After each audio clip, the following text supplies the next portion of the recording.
Welcome back, Cardboard Warriors. How's everybody out there doing today? This playmat right here, this is a sign of something amazing that's happening. All right, so a little backstory. For the past 20 years, I have not picked up any new card games because the first 10 years Magic was around when I was playing, there was a lot of games that came out shortly after Magic. There was Rage, there was Jihad, there was Illuminati, there was On the Edge, there was all these card games coming out that were all going to be the next big thing. They were all going to dethrone Magic, and they all failed. Even Dungeons and Dragons were like, oh, this is definitely the one. This one's going to dethrone Magic. It's Dungeons and Dragons is what they kind of copied to make Magic. They're definitely going to do it. And they failed.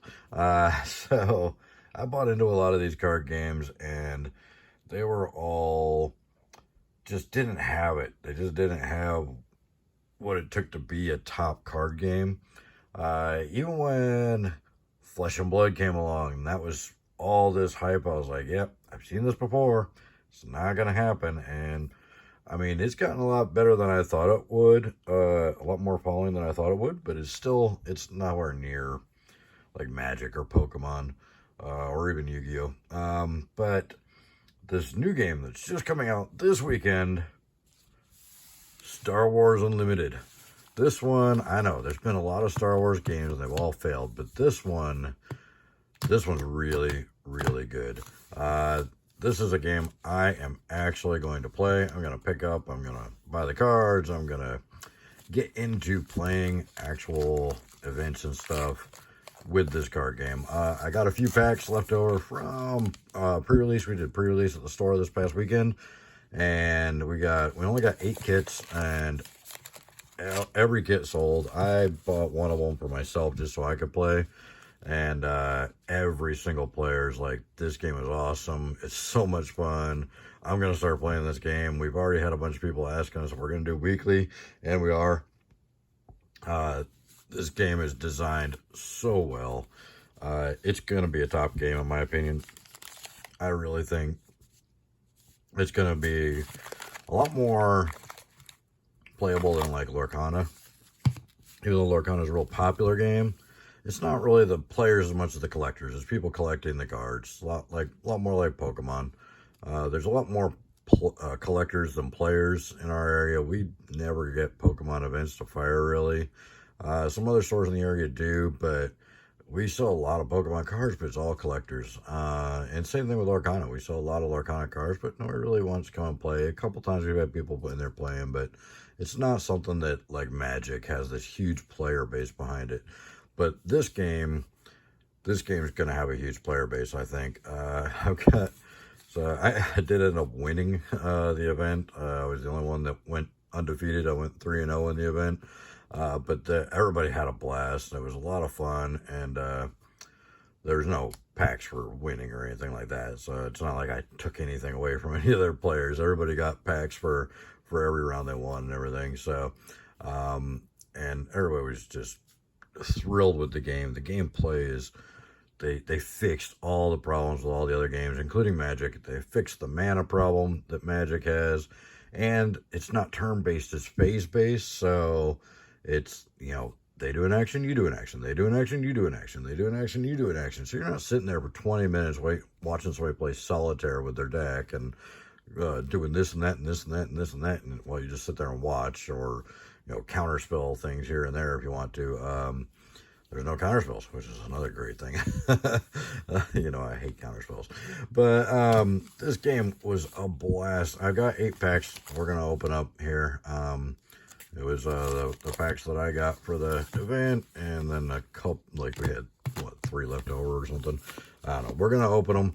I've got full boxes coming in a few days. We'll start ripping open boxes and stuff, but I really wanted to talk about this game and open some packs. The gameplay is just so good. The gameplay is so good on these. I've seen already that there's actually pack battles where you and a friend can each buy 1 pack, and you can actually play a mini game with just the packs, because they come with everything you need to play the game with these extended rules. You just take out the there's a cool thing with these, that they have like 8 colors, and if there's a color on the card that isn't in your color base for your leader card and your base card, you can just pay a couple extra resources to cast the card anyway. So you don't actually have to have all the colors in your deck matching. You can play whatever color you want. You just pay a little extra for it. But in the pack battles, you can just play any colors without the negative side effects, and resources count as 2 resources instead of 1. It's kind of a neat little thing. It's really awesome the way they did it. But let's open some packs. If you haven't seen about the gameplay yet, definitely check out some videos on the gameplay. It comes down to the fact you've got a base, and that's actually, you're attacking each other's base, not each other, not the players themselves. You're attacking each other's base. It starts off with like 30 hit points. Some of the bases actually have action abilities, and they start with like 25, but typically you're going to have 30 hit points on your base. Then you're going to have a leader card that will do an ability pretty much every turn, or when you get to a certain amount of resources, you can flip him as an epic action and put him out as a unit and then start attacking with him and stuff. So it's a really fun game. There's ground units and air units, and they can't attack each other. They can only attack the ones like them unless the card says otherwise. But the game has a lot of the abilities of Magic, but it fixes the mana problem because you take cards from your hand and you decide each turn to play them face down as a resource instead of having to worry about getting a resource when you don't need it or not getting a resource when you do need it. So let's open the packs, which are actually really easy to open. Another great thing, the material for the packs is kind of like more of a paper than the plastic that they use for the Magic stuff. So all right, right on top, we're going to have a leader in every pack. This is IG-88 you can use as a leader. And he is a common card. They do have rarities down here: common, uncommon, rare, and legendary. And then the next card is going to be your base. Oh, and this one is actually this is the hyperspace variant, so there's no border on it. So this is your Death Star, which is actually a green card, and IG-88 is red and black. So you can actually use this leader and this base, and then you can have those 3 colors in your deck.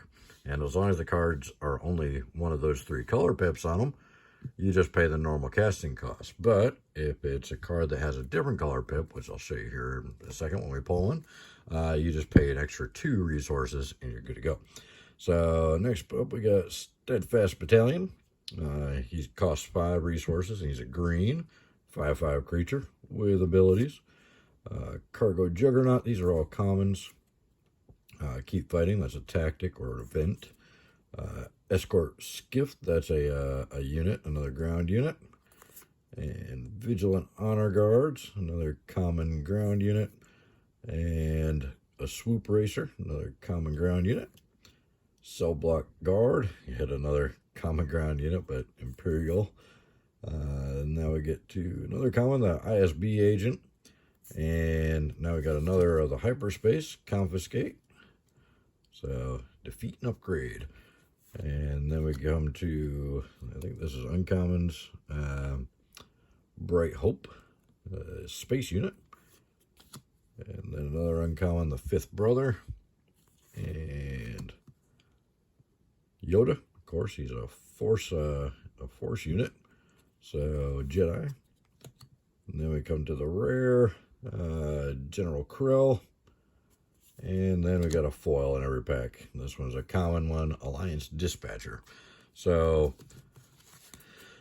like, say this Alliance Dispatcher here, he would normally cost 1, and he's got the green, but he's also white, and we don't have white in this setup, so we could actually play this in the deck, and we'd only have to just pay 3 for it instead of the 1.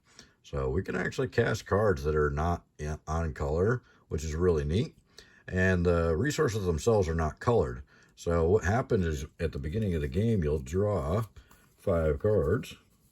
And is it 5 or 6? I don't even remember right now. I think it might be 6 for the first time. It's 5 or 6. And you'll play 2 of those cards face down at the beginning of the game as your resources. So you start out with 2 resources right off the bat. Then at the end of the round, you do the regroup phase where you'll draw 2 more cards. And then you can decide which ones to keep. You know, you're looking at your cards, obviously. You can decide which ones to keep, which ones you don't want to keep, which ones to use as a resource. And you can play 1 more resource each turn. So the resources just pay for the number as long as you have the right colors. But if it's got a color that you don't have, you got to pay 7 for that one instead of 5. So it's a really, really good setup. The fact that it's phase and action-based instead of turn-based makes it so much more fun and so much easier to actually just play a fun game and not have to worry about sitting there for 20 minutes watching somebody else play while you're bored out of your mind. So, and you don't have to worry about spells getting countered because you can't actually respond to somebody else's, oh look, IG-88 again, to somebody else's action. You just got to wait for their action to be done and then do your own action. So IG-88 again for the same hero or leader card. Dagobah Swamp, we got another of the hyperspace variants on the base. So there's that one. That's a blue one. Alliance X-Wing, repair. So you can actually repair damage from your base or your units as well. First Legion Snowtrooper, Vanguard Infantry, Cloud City Wing Guard, keep fighting again.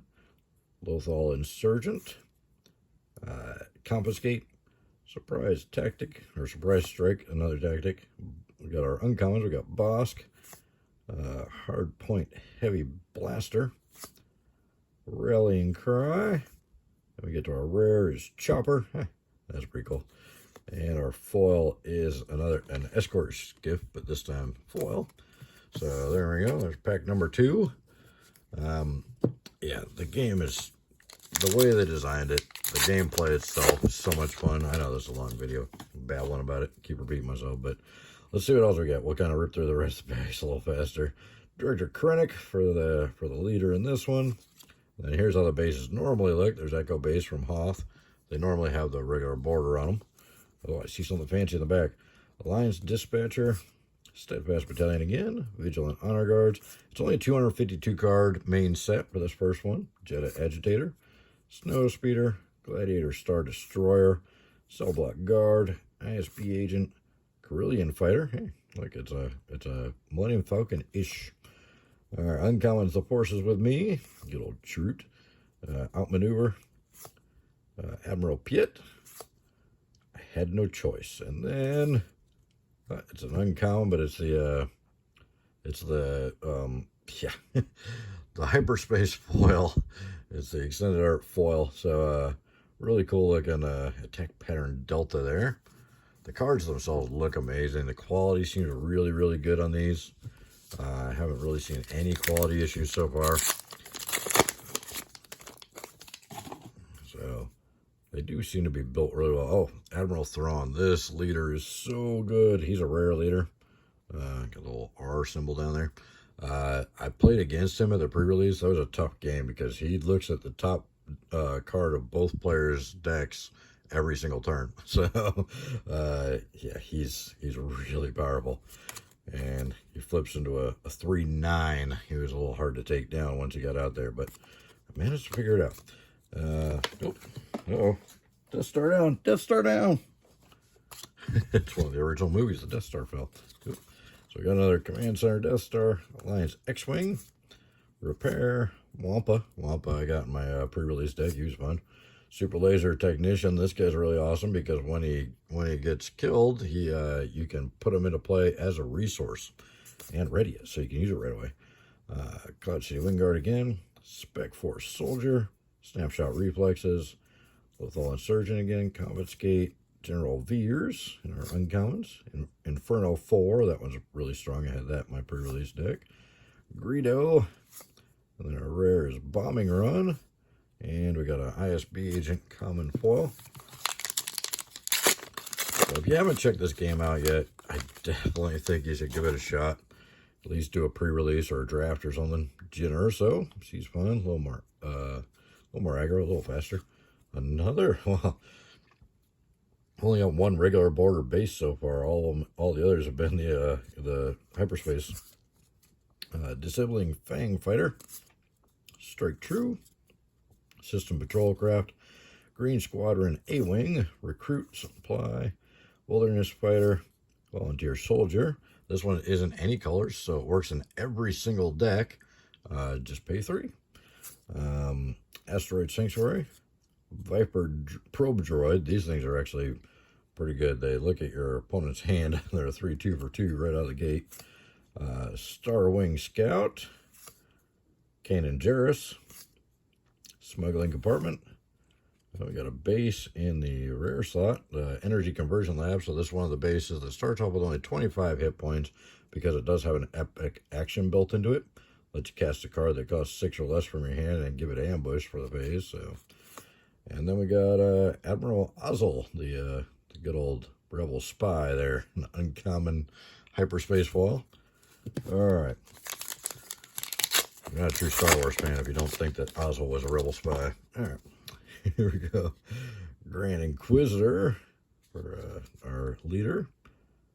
Is that legendary? Nope, just rare. Okay. Then we got Catacombs of Cadera for our base. Metal Ceremony. Seasoned Shore Trooper. Surgical Droid. Disabling Fang Fighter again. Strike True. System Patrol Craft. Rogue Operative. Volunteer Soldier again. Disarm. The Ghost is in there. Smuggling Compartment. Admiral Piet again. And our rare is Redemption. And then we get a Open Fire foil. And yeah, they are foils. There's a little bit of pringling to them. All right. 2 more packs. Another IG-88. Jeez. Administrator's Tower from Cloud City. Another Wampa. Super Laser Technician. That's probably going to be a valuable common. Even though it's a common card, the fact that you can put it into play as a resource after it dies, that's going to be used a lot. Cloud City Wingguard again. Pick 4 Shoulders. Battalion. Juggernaut. Outer Rim Headhunter. That's pretty cool. Cell Block Guard. Haven't seen that one yet. ISB Agent. Fifth Brother. Takedown. Oh, Aggression with the hyperspace. Good old Kylo, all upset.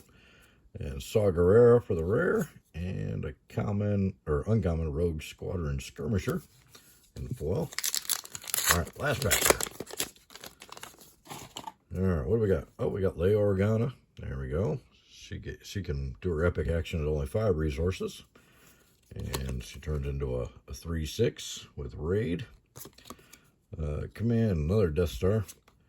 Keep Fighting again. Escort Skiff, Vigilant Honor Guards, Agitator, Alliance Dispatcher, Snowspeeder, Trillium Fighter again, Jawa Scavenger, Hyperspace Waylay, Chewbacca.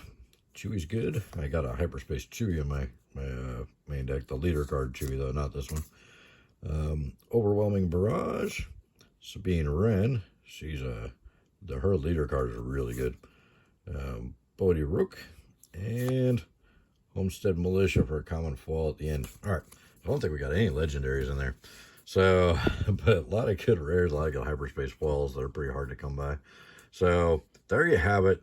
The game itself, the gameplay is amazing. It's a lot of fun. It's back and forth instead of just watching somebody play solitaire.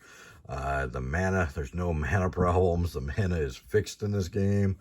It's just really, really well done. At first, I was turned off by the artwork when I saw the pictures of the cards, but now that I saw the cards in person, I realized that it wouldn't work if it was like actual movie scenes and stuff like that, because then nothing would be congruent between the different sets and the different cards. But because they're doing the same artwork for all the cards, it's going to be all congruent. It's all going to work together. So, and it's Star Wars, so it's still good. The art's actually pretty good. I think they did a good job with them, and these hyperspace foils look great. So, I mean, yeah, I think they did an amazing job with the game, and I'm really excited about it.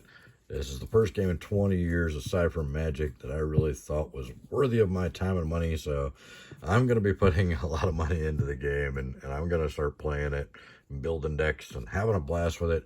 You guys should check it out. I'm going to be doing a lot of openings for this on the channel. Hopefully it has a nice bright future like I think it's going to. Let me know what you guys think in the comments below. I'd love to hear from you guys about it. And thank you so much for your time. Don't forget to check out the description down there. I'll see if I can get, I'll put some links to being able to buy these boxes and stuff on Amazon. The starter decks, they sent us the Vader versus Luke starter decks for my wife and I to learn how to play the game so we could help people at the pre-release with the rules and how to play and all that. And we had a blast with just the starter decks alone. They were done really well.